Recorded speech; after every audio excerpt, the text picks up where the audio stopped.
À Nice, tout le monde connaît le bâtiment. Voici la Grande Poste en 1920 et voici la même aujourd'hui. En un siècle, quasiment rien n'a changé, sauf si l'on prend un peu de hauteur. Des logements neufs ont poussé sur son toit, on appelle ça la surélévation. Alors là, on est au R+3, donc on est dans un duplex. En tout, il y a 7 logements, 4 de ce côté et 3 de l'autre côté. On manque d'espace en centre-ville. Donc la seule solution, c'est de monter. Et de construire au-dessus des immeubles. Mais pour ça, il faut trouver ceux qui s'y prêtent.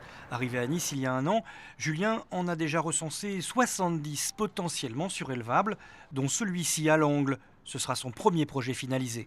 On prévoit de monter de 4 étages avec des matériaux légers type bois zinc, monter de 4 étages avec une toiture vitalisée sur le dessus. Dans ce type de projet, le promoteur doit payer des droits de surélévation aux propriétaires de l'existant qui, en principe, ont tout à gagner. Donc on va le rénover totalement, que ce soit intérieur, extérieur, création d'ascenseurs, tout ça bien sûr à nos frais, donc qui ne représentent aucune dépense pour les copropriétaires, qui vont voir leur patrimoine revalorisé forcément.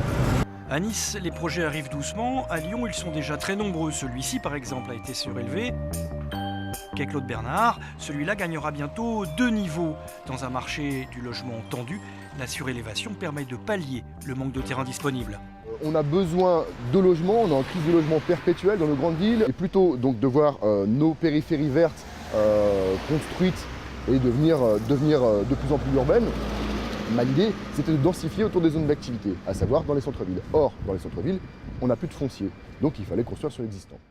Fréquente dans les années 50, la surélévation avait depuis disparu au profit de constructions neuves, beaucoup moins coûteuses.